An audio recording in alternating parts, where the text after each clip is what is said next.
La lucha interior es un conflicto que todo creyente conoce bien. La lucha interior tiene un propósito: llevarnos a depender totalmente de Jesús. Él no solo nos perdona, sino que nos transforma.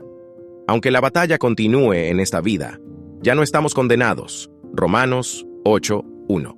Porque en Cristo somos más que vencedores. Romanos 8:37. La lucha no define nuestro destino. La gracia de Dios, sí.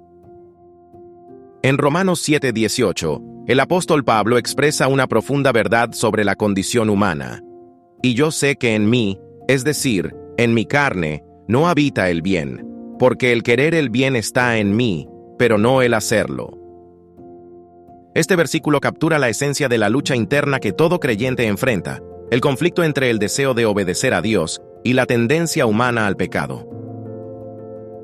La realidad de la naturaleza pecaminosa. Pablo reconoce que, a pesar de su conversión y su amor por la ley de Dios, aún hay una fuerza dentro de él que lo empuja hacia el mal.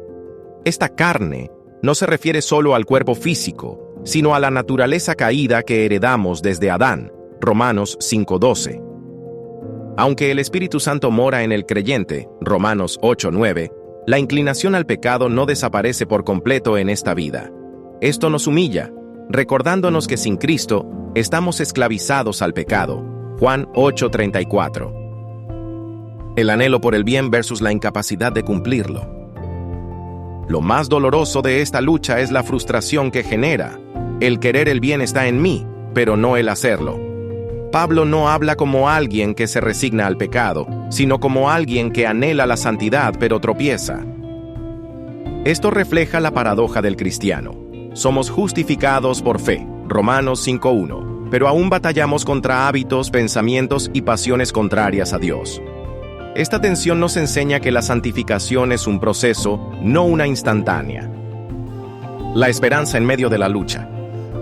Aunque este pasaje parece sombrío, su propósito es llevarnos a la dependencia de Cristo.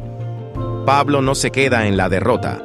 En Romanos 8:1 proclama: Ahora pues, ninguna condenación hay para los que están en Cristo Jesús. La lucha misma es evidencia de que el Espíritu está obrando en nosotros.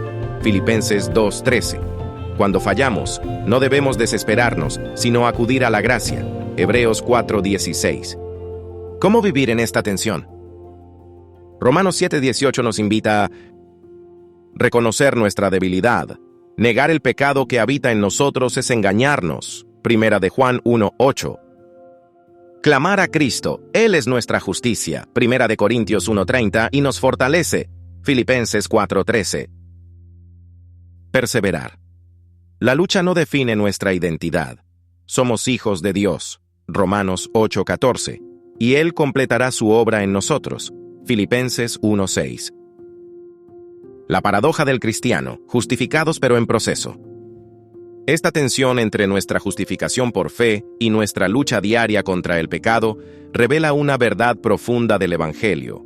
Dios nos declara justos en Cristo, Romanos 5:1, pero al mismo tiempo nos llama a crecer en santidad, Primera de Pedro 1:15. No somos salvos por nuestras obras, pero somos salvos para buenas obras, Efesios 2:8. Esa es la belleza de la gracia.